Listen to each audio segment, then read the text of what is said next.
Bismillahirrahmanirrahim. Assalamualaikum warahmatullahi wabarakatuh.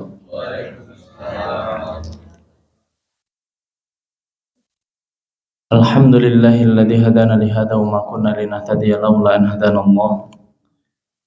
Asyhadu an la ilaha illallah wa asyhadu anna Muhammadan abduhu wa rasuluh. Allahumma shalli ala Muhammad wa ala ali Muhammad. Fa ya ibadallah usikum wa nafsi bi taqwallahi faqad fazal muttaqun. Kama qala ta'ala fi kitabihil karim, a'udzu billahi minasy syaithanir rajim. Ya ayyuhalladzina amanu taqullaha wa qulu qawlan sadida yuslih lakum a'malakum wa yaghfir lakum dhunubakum wa may yuti'illaha wa rasulahu faqad faza fawzan 'azima. Amma ba'du. Alhamdulillahirabbil alamin. Bapak dan Ibu, saudara-saudara sekalian jamaah yang dirahmati Allah Subhanahu wa taala. Alhamdulillahirabbil alamin. Senantiasa kita memuji dan bersyukur atas nikmat yang telah Allah berikan kepada kita. Sampai hari ini Allah masih menetapkan kita di atas keimanan, keyakinan bahwasanya Allah lah satu-satunya zat yang berhak untuk kita sembah dan kita ibadahi. Sampai hari ini Allah masih menetapkan kita di atas keistiqomahan untuk senantiasa mau dan mampu memenuhi setiap panggilan kebaikan, panggilan peribadahan kepada Allah Subhanahu wa taala. Dimudahkan langkah kaki kita untuk memenuhi panggilan adzan di tempat dikumandangkannya, menunaikan salat dengan berjamaah, menghadiri majelis ilmu. Mudah-mudahan nikmat semacam ini kita miliki sampai Allah mewafatkan kita dalam keadaan husnul khatimah. Amin ya rabbal alamin. Salat dan salam kita sampaikan kepada Nabi kita Nabi Muhammad sallallahu alaihi wasallam. Jemaah yang dirahmati Allah Subhanahu wa taala, alhamdulillahirabbil alamin, kita diberikan kesempatan oleh Allah untuk bermajelis pada pagi hari ini. Ada satu pembahasan, mudah-mudahan pembahasannya ringan ya Bapak Ibu sekalian. Satu jenis ibadah yang mungkin sering kita lupakan, yang disebut dengan ibadah hati. Ibadah hati.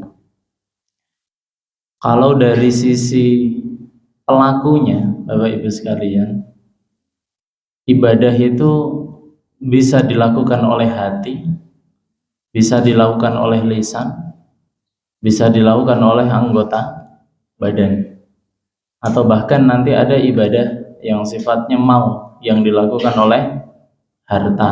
Contoh, sedekah, zakat, infak, itu kan yang bersedekah siapa? Hartanya. Dan ada ibadah yang mengumpulkan semua jenis itu Bapak Ibu sekalian. Tapi mungkin kita lupa.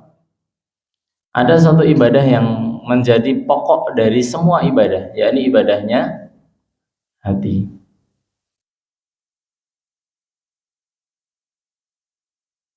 Bahkan ini nanti menjadi indikator sah atau tidaknya ibadah yang dilakukan oleh seseorang. Karena seringkali kita membatasi ibadah itu yang kelihatan saja. Contoh, sholat, puasa, zakat, itu kan ibadahnya kelihatan gitu. Seolah-olah ibadah pembatasannya hanya pada perkara-perkara tersebut, atau aktivitas-aktivitas yang memang kelihatan oleh mata, atau ibadah zahir. Ada ibadah yang justru tidak kelihatan. Contohnya apa? Waalaikumsalam.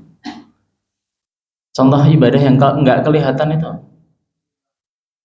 apa? Apa itu? Zikir. Zikir itu ketinggalan betul. Kelihatan. Sholat itu kan ada ibadah lisannya gitu. Makanya sholat niku minimal harus kelihatan uminya nih, nggak boleh sholat di batin. Nah, diem saja bibirnya tuh nggak boleh, harus kelihatan. Ada ibadah yang nggak kelihatan. Bahkan jamaah yang dirahmati Allah Subhanahu wa taala, bahayanya ketika kita tidak memahami bagian ibadah ini, seseorang bisa terjatuh dalam kesyirikan pada aktivitas ibadah-ibadah yang dilakukan oleh hati, atau sesuatu yang kita selama ini merasa ini bukan ibadah, padahal ini ibadah luar biasa. Contoh, kita setiap saat berikrar di dalam setiap sholat kita, iyyaka na'bud wa iyyaka nasta'in.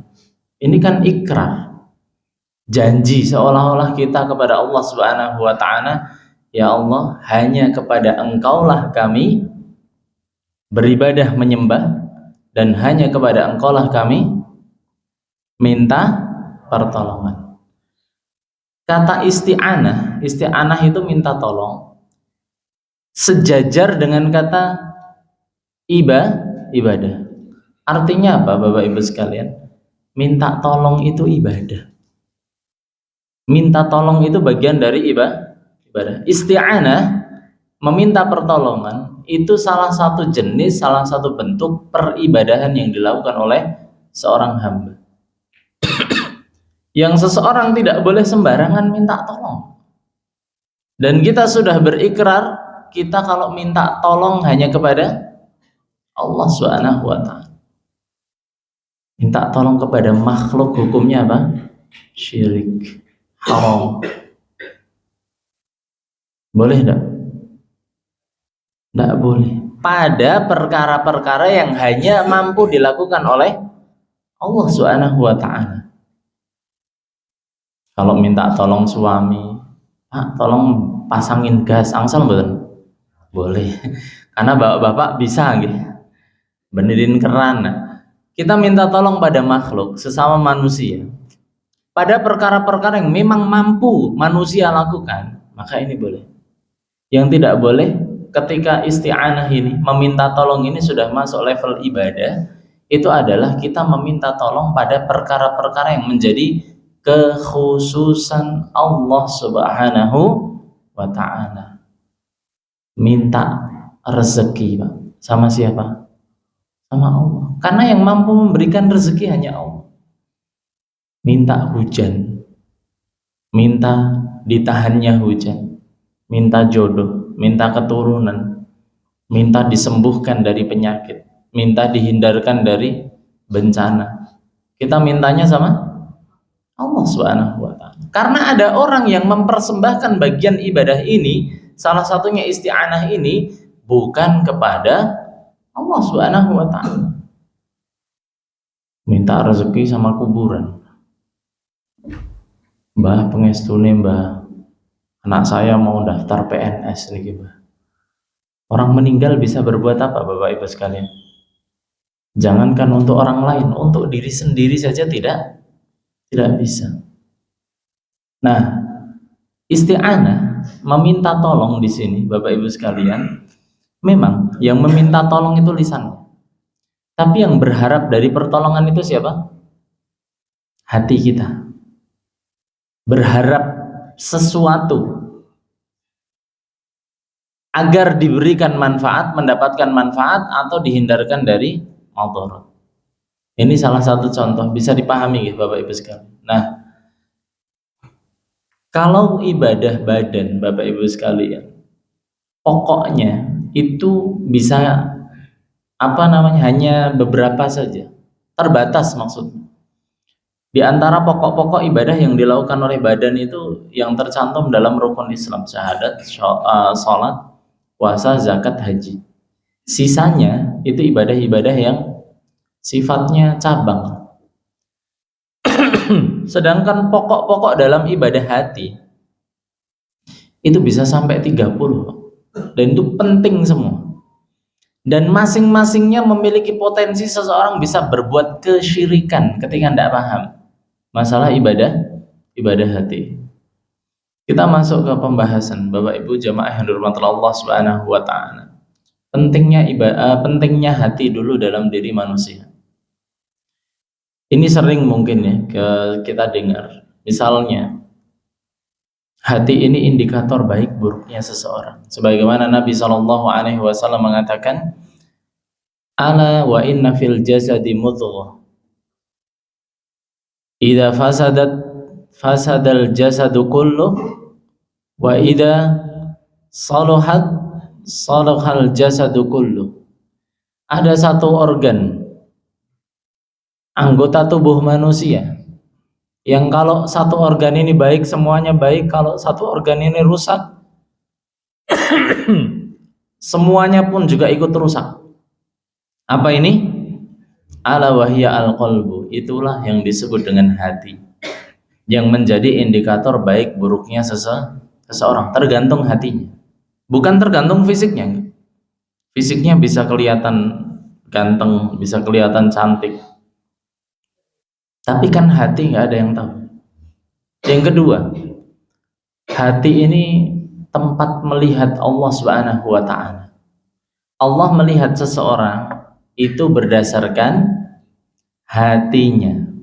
Hadis yang sangat masyhur juga, Nabi SAW mengatakan, "Innallaha la yanzuru ila suwarikum wa amwalikum walakin yanzuru ila qulubikum wa a'malikum." Sesungguhnya Allah tidak melihat harta kalian dan tidak melihat warna kulit kalian, bentuk rupa kalian.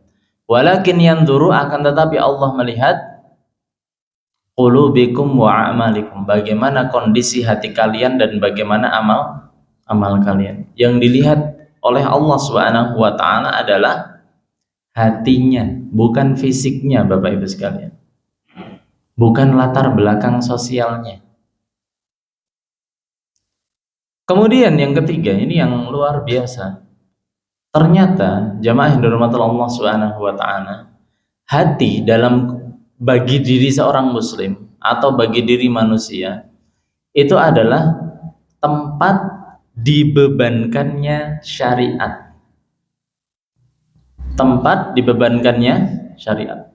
Seseorang diwajibkan melakukan sesuatu, yang pertama kali diwajibkan, beban ini akan datang pada hati seseorang, bukan fisiknya. Bukan fisiknya. Meskipun nanti amalan-amalan yang melakukan memang fisik, tapi sumber utamanya siapa? Hati. Contohnya begini, pemahaman gampangnya niku, puasa itu buat orang Islam apa buat orang beriman? Buat orang beriman. Dalilnya kan jelas, ya ayyuhalladzina amanu kutiba alaikumusiyam kama kutiba alal ladzina min qablikum la'allakum tattaqun. Wahai orang-orang yang beriman, senes tiang muslim loh, bukan orang Islam. Allah memanggil, wahai orang-orang yang beriman, diwajibkan kepada kalian untuk berpuasa. Yang beriman niku badannya, lisannya, nopo hatinya? Hati. Kalau yang Islam kan KTP nggak sakit Islam, lebih Islam KTP-nya daripada orangnya. Kalau di KTP kan jelas Islam gitu kan, kalau di fisik kan belum tentu. Faktanya kan memang demikian. Akhirnya yang mampu mengamalkan ibadah puasa hanya orang beriman.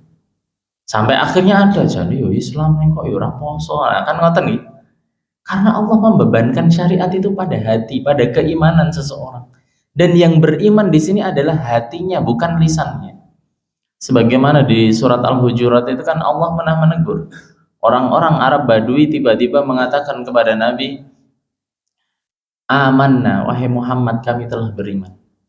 Maka Allah memerintahkan Nabi SAW, "Qul la tu'minu walakin qulu aslamna." Kalian jangan ucuk-ucuk ngomong beriman. Jangan tiba-tiba ngomong sudah beriman. Tapi apa? Walakin qulu, akan tetapi katakanlah aslamna, kami telah berislam. Karena yang berislam di sini fisiknya dulu. Seseorang mengikrarkan kalimat keislaman. Walamma yadkhulul imanu fi qulubikum, akan tetapi iman belum masuk pada hati kalian. Karena iman tempatnya di hati. Bisa dipahami? Ini paling tidak keutamaan hati dalam diri seorang muslim. Nah, keutamaan ibadah hati, Bapak Ibu sekalian, pentingnya kita membicarakan ibadah hati yang biasanya kita lebih banyak berbicara ibadah badan. Yang pertama, Bapak Ibu sekalian, ibadatul qalbiyah hiya aslu tauhidullah wa ma'rifatuhu. Ibadah hati itu adalah asal dari ketauhidan.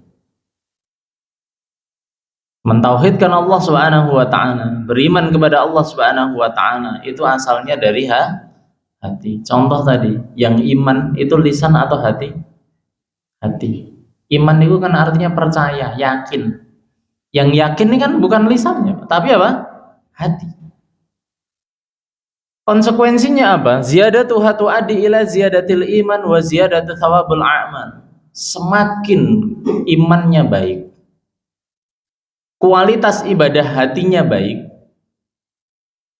imannya akan bertambah, pahalanya pun juga demikian. Semakin imannya berkurang, kualitas ibadah hatinya berkurang, imannya berkurang, pahala ibadahnya pun juga berkurang. Kemudian yang kedua, Bapak Ibu sekalian, seringkali kalau ibadah badan itu nanti pembahasannya dibahas pada fikih ibadah. Ada fikih sholat, fikih zakat, fikih puasa, fikih haji, umroh. Ada enggak? Ada enggak? Bahkan ada pembahasan khususnya deh. Kalau ibadah hati dibahasnya di mana? Ada enggak fikih ibadah hati? Kalau ibadah hati dibahasnya di masalah akidah, keyakinan. Kenapa demikian? Ini yang kedua, Bapak Ibu sekalian. Seseorang kehilangan salah satu ibadah badan tidak menyebabkan kafir.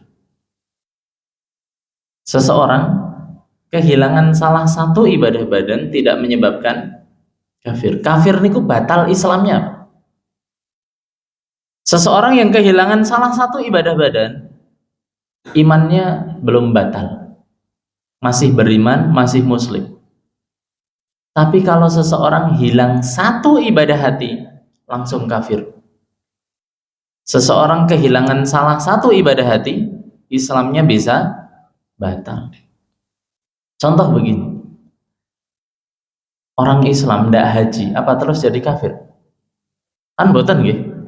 Padahal haji hukumnya wajib loh, bagi yang mampu. Artinya seseorang tidak berhaji selama hidupnya, belum tentu Islamnya batal. Karena dia tidak berhaji secara fisik saja, karena memang tidak mampu. Yang tidak mampu itu kan fisiknya. Boten gadah arto misalnya, sudah sepuh mau berangkat, sekarang sudah pembatasan kesehatan kan sudah lebih diperketat gitu. Nah, kalau misalnya tidak mampu, daripada di sana nanti memberatkan, merepotkan, nah mungkin alternatifnya dengan badal. Sekarang mulai diketatkan lagi. Fisiknya yang tidak mampu, tapi kan hatinya memenuhi panggilan tersebut, Bapak Ibu sekalian. Seseorang tidak zakat, apa terus Islamnya batal? Tidak, karena zakat juga butuh kemampuan.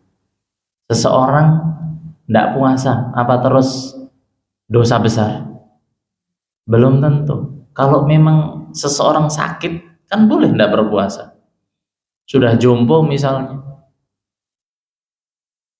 sudah tidak dibebani dengan kewajiban berpuasa. Sampai bahkan seseorang tidak sholat, itu tidak lantas menjadi kafir. Hukum meninggalkan sholat, kalau dalam pandangan ulama ahlu sunnah wal jamaah itu membagi hukumnya ada dua. Orang tidak sholat itu dihukumi dua. Yang pertama, dia bisa kafir dengan alasan tidak mengakui kewajiban sholat. Wah, sholat itu ngopo to Mas? Aku ra sholat sugih. Lagi sing sholat yo ra sugih-sugih, nah gitu kan. Orang ini kan nggak meyakini nek sholat niku wajib. Nah ini kafir jemaah. Karena berarti dia menolak salah satu dari rukun Islam. Yang menolak di sini lisannya apa, hatinya? Hatinya. Yang kedua, dihukumi dosa besar. Selama apa? Hatinya masih meyakini kewajiban sholat, tapi badannya males. Atau mungkin alasannya kalau ditanya, ini mayoritas masyarakat kita mungkin, lah sholat hukumnya apa kak? Ya wajib mas. Lah kalau mboten sholat, wah aku siap. Wah kosek lah, engkau lah. Nah ini kan banyak alasan. Hatinya masih meyakini kewajiban sholat, tapi fisiknya terhalang. Maka orang ini dihukumi pelaku dosa besar. Enggak semua kafir, bahaya ini. Bisa dipahami bedanya? Seseorang kehilangan salah satu ibadah badan, Islamnya belum batal. Tapi kehilangan salah satu ibadah hati saja, Islamnya bisa batal. Contohnya tadi, semua amal kebaikan dia lakukan, tapi dia satu, tidak meyakini kewajiban sholat. Yang meyakini di sini siapa? Hatinya. Contoh, iblis. Iblis itu salah satu makhluk dari bangsa jin. Saking solehnya iblis, diangkat oleh Allah ke langit tinggal bersama para malaikat. Itu level yang tidak didapatkan manusia hari ini. Hari ini nggak ada Pak. Orang soleh terus ditinggal ke langit, nggak ada. Tapi dulu ada, namanya si iblis ini. Nggak pernah maksiat sama sekali. Tapi kenapa iblis jadi kafir? Ketika Allah memerintahkan para malaikat untuk sujud kepada Adam, maka semuanya bersujud kecuali iblis. Apa kata Allah? Aba wastakbar. Iblis tidak mau karena iblis sombong. Perasaan sombong itu adanya di mana? Di hati. Fisiknya nggak berbuat jahat, Bapak Ibu sekalian. Hanya nggak mau sujud karena adanya penolakan di dalam hati. Apa kata Allah? Wa kana minal kafirin. Iblis jadi kafir. Ahlul kitab, Yahudi dan Nasrani, turun kepada mereka kitab, turun kepada mereka nabi dan rasul. Mereka menyembah Allah Subhanahu wa taala, mereka beribadah sesuai dengan syariat, mengikuti nabinya. Cuma satu nabi yang mereka tidak mau beriman. Nabi Muhammad Shallallahu alaihi wasallam. Cuma satu nabi loh. Batal keimanan mereka, Bapak Ibu sekalian. Ahlul kitab yang ketemu dengan Nabi Shallallahu alaihi wasallam tapi tidak menerima syariat yang dibawa oleh Rasulullah Shallallahu alaihi wasallam, tidak menerima Al-Qur'an, maka batal keimanan mereka. Yang beriman di sini siapa? Hatinya. Sebagaimana pelaku-pelaku kesyirikan, yang melakukan kesyirikan itu juga hati. Yang melakukan kesyirikan adalah hati. Bisa dipahami? Nah, kadang seseorang bisa beralasan meninggalkan ibadah badan itu karena pelit, karena malas. Tapi kalau ibadah hati, tidak ada alasan sama sekali kecuali adanya pengingkaran. Tidak mau beriman. Yang ketiga, Bapak Ibu sekalian, ibadah hati ini menjadi jaminan keselamatan seseorang dari neraka dan dimasukkan ke dalam surga. Sudah dijamin.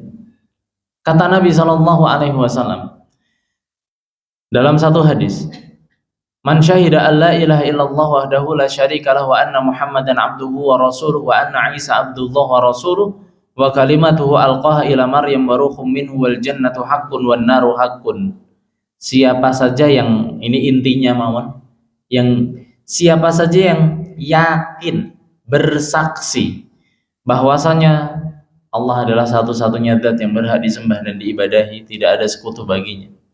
Muhammad adalah hamba dan utusannya. Begitu juga Isa bin Maryam. Yakin bahwasanya surga dan neraka itu benar adanya. Semuanya adalah masalah keimanan ya berarti. Apa kata Nabi? Adkhalahullahul jannah ala ma kana min amal.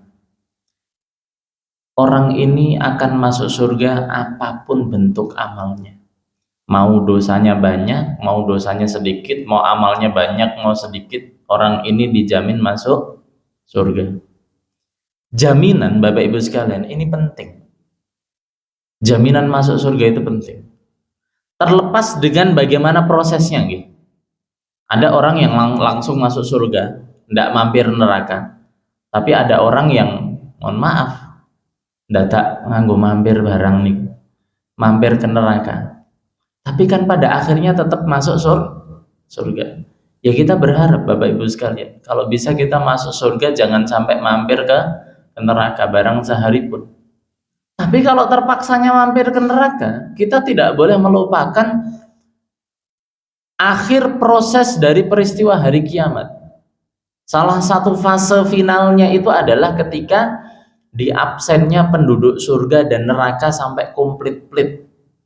Yang di neraka itu di absen, tidak ada yang ketinggalan. Yang di surga, yang memang jatahnya masuk surga, itu di absen, tidak ada yang ketinggalan, mungkin masih di neraka. Sampai nanti akhirnya ada cerita Bapak Ibu sekalian, ada orang yang terakhir mentas dari neraka. Niku orang yang dosanya sangat banyak, imannya sangat kecil.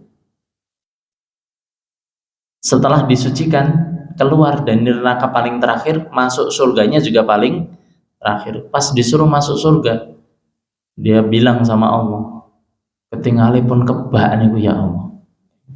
Mas, karena dia ngerumangsani sudah paling terakhir tadi.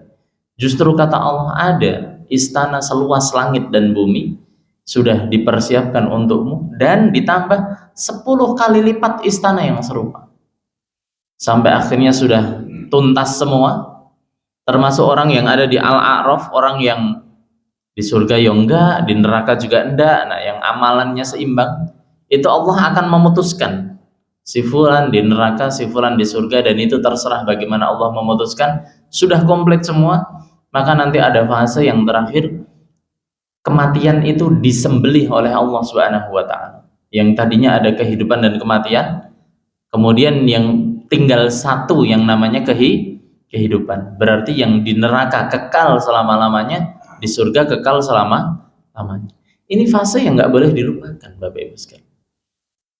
Kalaulah terpaksanya seseorang itu mampir di neraka, yang penting dia punya jaminan pada akhirnya dia akan kekal selama-lamanya di surga. Yang penting apa? Punya keimanan, sekecil apapun. Bisa dipahami bedanya. Kadang kita melupakan fase ini Bapak Ibu sekalian. Kadang kita menganggap orang itu nek mlebu neraka wis kekal selama-lamanya, udah jadi kafir begitu saja. Enggak. Bahkan Nabi SAW pun mengatakan, ummati, mereka adalah bagian dari umatku. Maka kalau Nabi mengatakan seluruh umatnya dijamin masuk surga, itu benar adanya. Cuman tadi prosesnya beda. Yang keempat, ibadah hati menjadi timbangan sah dan tidaknya amal. Ibadah hati menjadi timbangan sah dan tidaknya amal. Ibadatul jawarih la tasihhu illa bi ibadatil qulub. Ibadah badan tidak akan sah kecuali harus menggunakan ibadah hati. Fa ibadatul jawarih la tasihhu illa bin niyah. Sebagaimana ibadah badan itu tidak sah kecuali niat. Ibadah nopo yang enggak butuh niat, Pak? Ada enggak? Enggak ada nggih. Karena innamal a'malu binniyat. Salat pakai niat badan? Pakai niat. Semua ibadah badan itu tergantung niatnya. Sedangkan niat tempatnya di mana? Di hati. Wan niyah mahalluha al-qalbu. Niat ini tempatnya di hati. Wa hiya min ibadatil qulub. Maka niat ini menjadi salah satu ibadah hati yang harus kita perhatikan. Wa in fasadatin niyah fasadul a'mali kullu. Kalau niatnya rusak, maka semua amalnya akan rusak. Sebagaimana orang sholat tapi riya.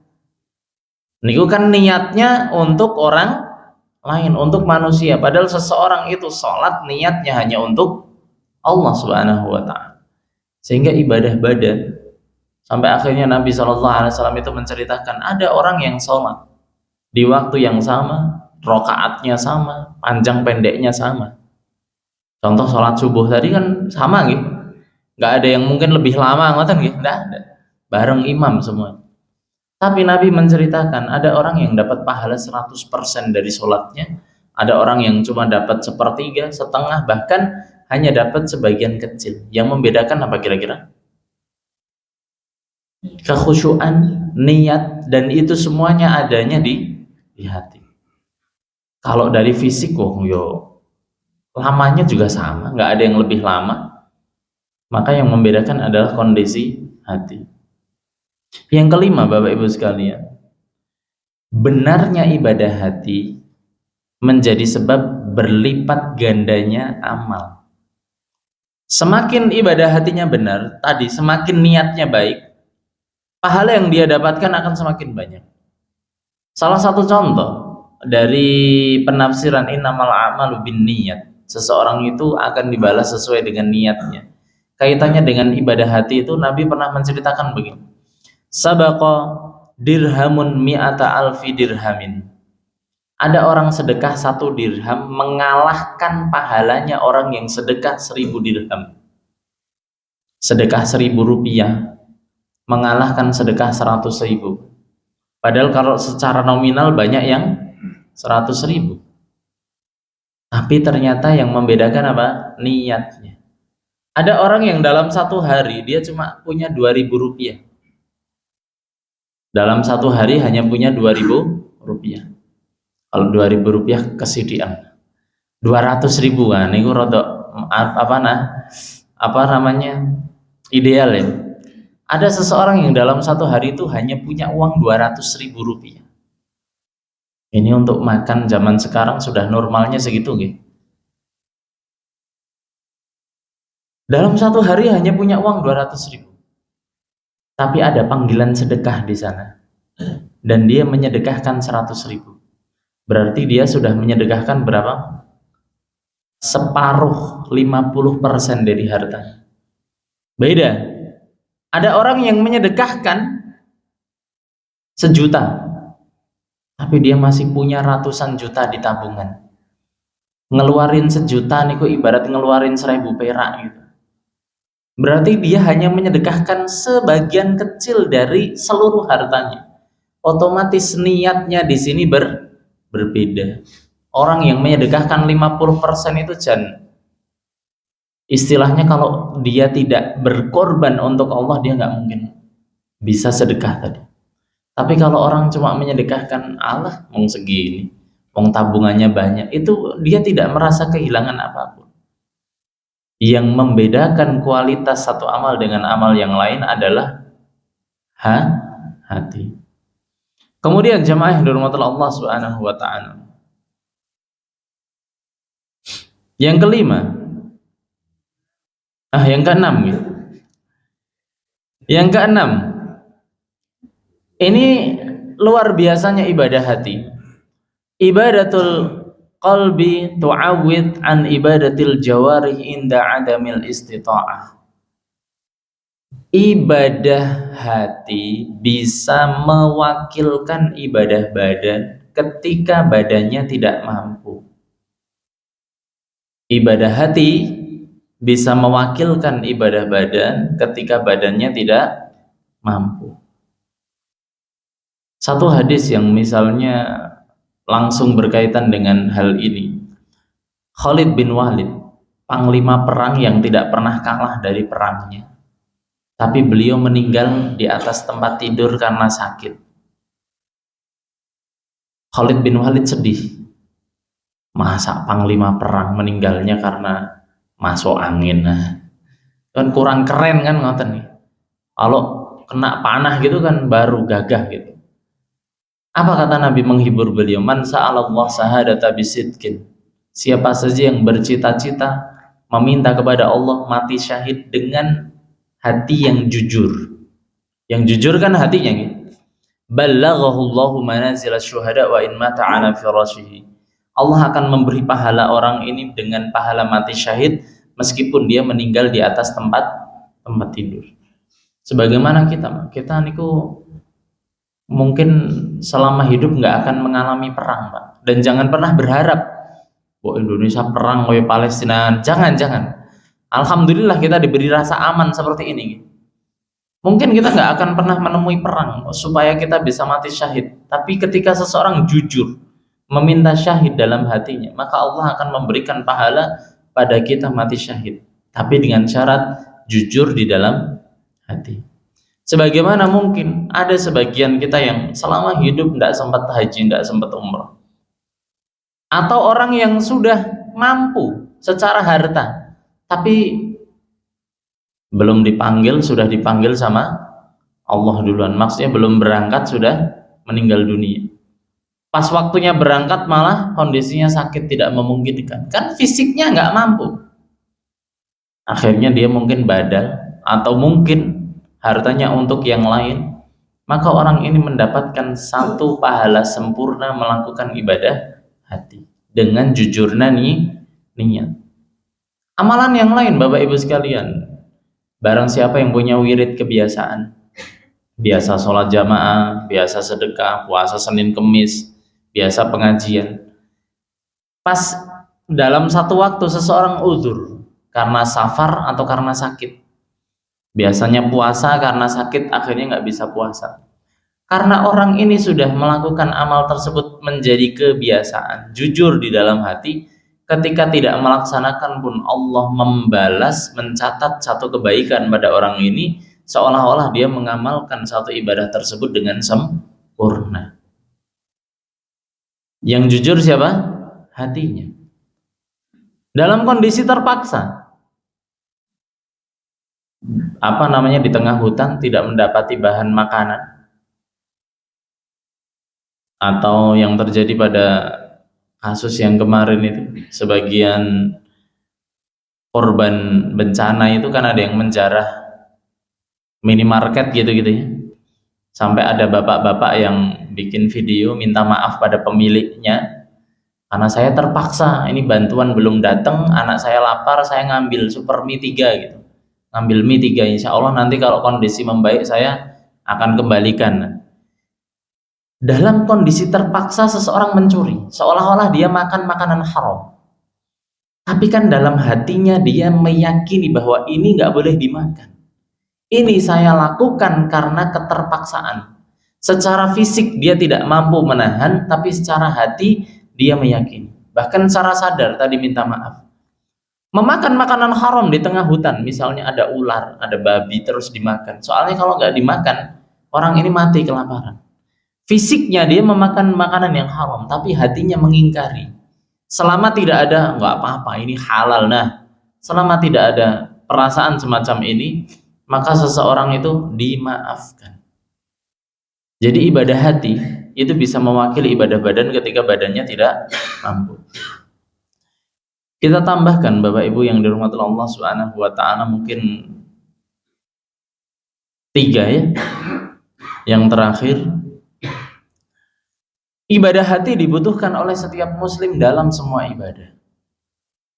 Ibadah hati dibutuhkan oleh setiap muslim dalam semua ibadah badan. Contoh, ibadah badan semuanya butuh niat. Ibadah badan semuanya butuh roja dan khauf. Roja itu berharap supaya dapat pahala. Khauf itu perasaan takut kalau tidak beribadah nanti diadab. Ibadah hati ini juga bisa dilakukan setiap saat, tidak butuh tempat, tidak butuh waktu, tidak butuh biaya. Kapanpun, dimanapun kita berada, kita bisa melakukan ibadah hati. 2 yang terakhir, rusaknya hati menjadi sebab rusaknya amal. Sebagaimana sholat bisa rusak karena riya. Yang riya di sini siapa? Hatinya. Rusaknya seluruh ibadah badan yang kita lakukan itu salah satunya disebabkan karena rusaknya ibadah hati. Salah satunya niat tadi. Dan yang terakhir yang sangat berbahaya Bapak Ibu sekalian, maksiatnya hati lebih bahaya daripada maksiatnya badan.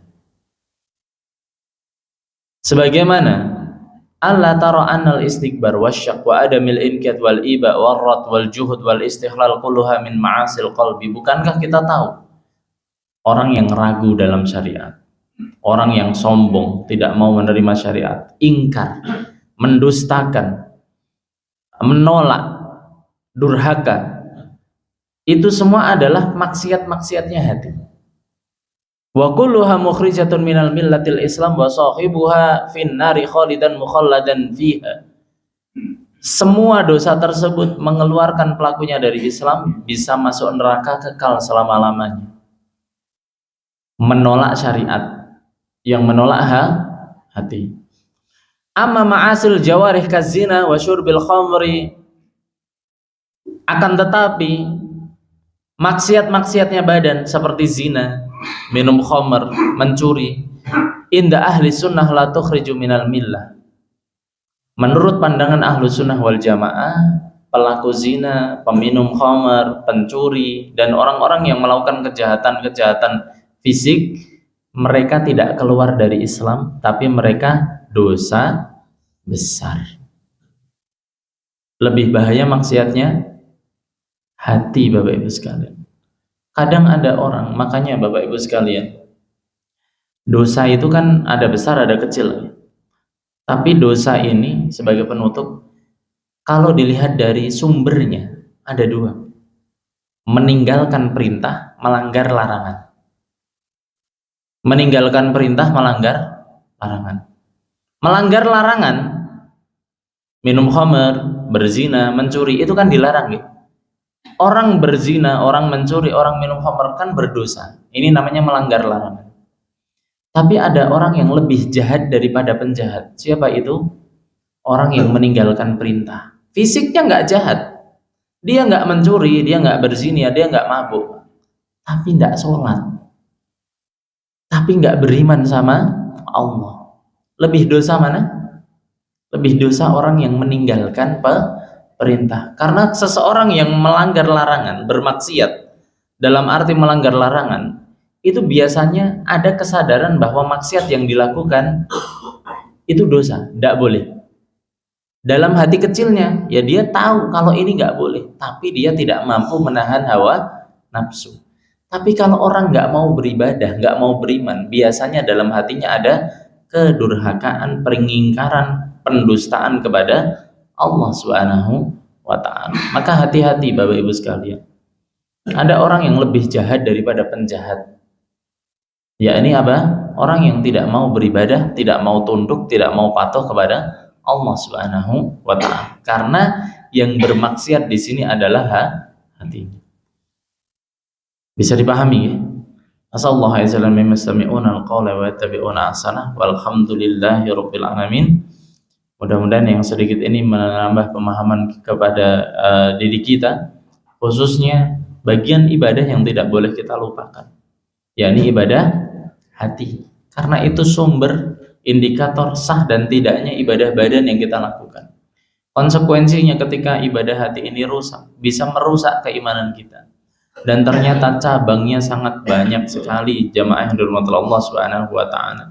Contoh misalnya ikhlas. Ikhlas itu tempatnya di mana?